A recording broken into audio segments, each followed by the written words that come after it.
আসসালামু আলাইকুম। শুরু করছি কৃষি সংবাদ কক্ষে আছে হৃদয় হোসেন। এখনকার সংবাদ আয়োজন একই সঙ্গে চ্যানেল, ইউটিউব চ্যানেল এবং চ্যানেলের ওটিটি প্ল্যাটফর্ম স্ক্রিনে লাইভ স্ট্রিম হচ্ছে। দেয়ালে ঘেরা অবরুদ্ধ নগরের পরিবেশে বসবাস করেও নতুন প্রজন্মকে মানসিকভাবে সুস্থ করে গড়ে তোলার ক্ষেত্রে অবদান রাখতে সহায়কের ভূমিকা রাখছে ছাদ কৃষি।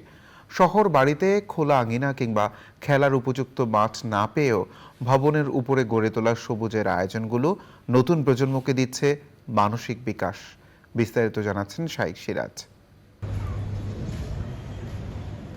নগর জীবনে সন্তানকে সুন্দর পরিবেশ ও নিরাপদ খাবার তুলে দিতে ঢাকা উত্তরার সাইফুদ্দিন খালেদ এবং সালমা দম্পতি উদ্যোগ নিয়েছেন ছাদ কৃষির। নিজ বাড়ির উপরে মাত্র ৩,০০০ বর্গফুট জায়গায় বছরব্যাপী উৎপাদন করছেন রকমারি নিরাপদ ফল ফসল। গতবার জাম্বুরা অনেকগুলি দিয়েছিল। আর এই কমলাটা কোথাকার? এটা হচ্ছে থাইল্যান্ডের। গতবারেও এরকম ফলন এসে এর থেকে বেশি এসেছিল গতবার।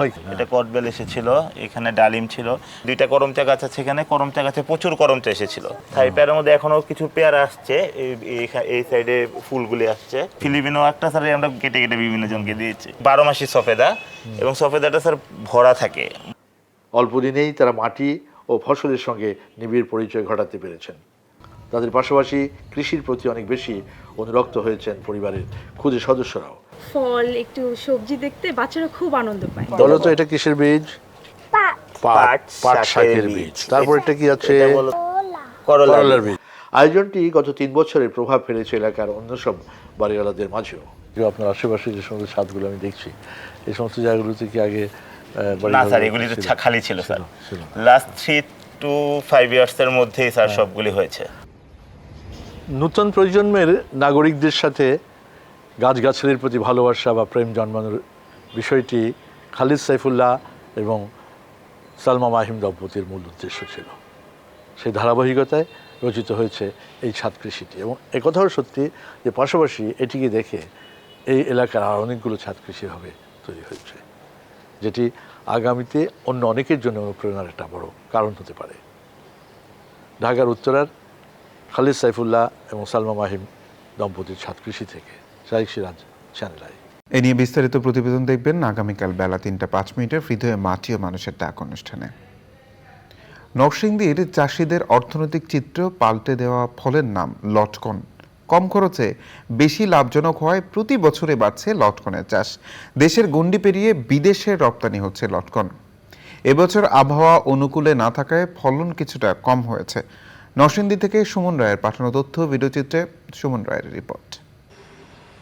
এবছর জেলায় 2000 হেক্টর জমিতে লটকনের আবাদ হয়েছে। এর মধ্যে সবচেয়ে বেশি লটকন চাষ হয়েছে শিবপুর উপজেলায়। সুস্বাদু লটকন ঔষধি গুণ সম্পন্ন হিসেবে জনপ্রিয়তা পাওয়ায় এর চাহিদা বেড়েছে কয়েক গুণ। লটকনের বাজার খুব ভালো, আমরা ভালো দাম পাচ্ছি।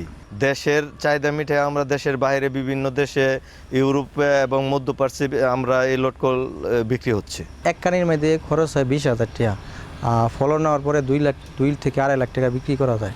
আকারে বড়, রং সুন্দর ও সুস্বাদু হওয়ায় এই অঞ্চলের লটকনের চাহিদা বেশি।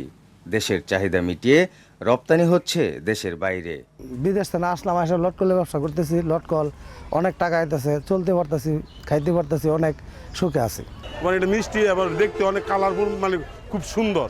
এই জন্য লটকলের চাহিদা খুব বেশি। ভালো মালরা দেশের বাইরে যায়, গেছে বাড়ছে, এবার অনেক বেশি যাচ্ছে দেশের বাইরে। ঢাকা পাঠায়, বরিশাল পাঠায়, কুমিল্লা পাঠায়, সিলেট পাঠায়। এই বছর জেলায় 315 কোটি টাকার লটকন বিক্রির আশা করছে স্থানীয় কৃষি বিভাগ। যে নরসিংদীর লটকন, এটি আসলে খুব জনপ্রিয় এবং অত্যন্ত সুস্বাদু লটকন, যার জন্য আমাদের এটি সারা দেশে ব্যাপক চাহিদা রয়েছে। যার জন্য আমাদের নরসিংদী ছাড়াও ঢাকা শহর দেশের বিভিন্ন অঞ্চলে কিন্তু এই লটকনটা চলে যায়। এবং আমরা হিসাব করে দেখেছি যে আমাদের এই লটকনের এই যে বাজার দেশে এবং বিদেশে মিলে প্রায় 315 কোটি টাকার একটি বাজার মূল্য রয়েছে। লটকন চাষ আরও বৃদ্ধি করতে কৃষকদের লটকন উৎপাদনে বিভিন্ন প্রযুক্তির ব্যবহার সম্পর্কে প্রশিক্ষণ ও পরামর্শ দিয়ে যাচ্ছে কৃষি বিভাগ। নরসিংদী থেকে সুমন রায়, চ্যানেল আই। এই ছিল কৃষি সংবাদ। ধন্যবাদ সবাইকে।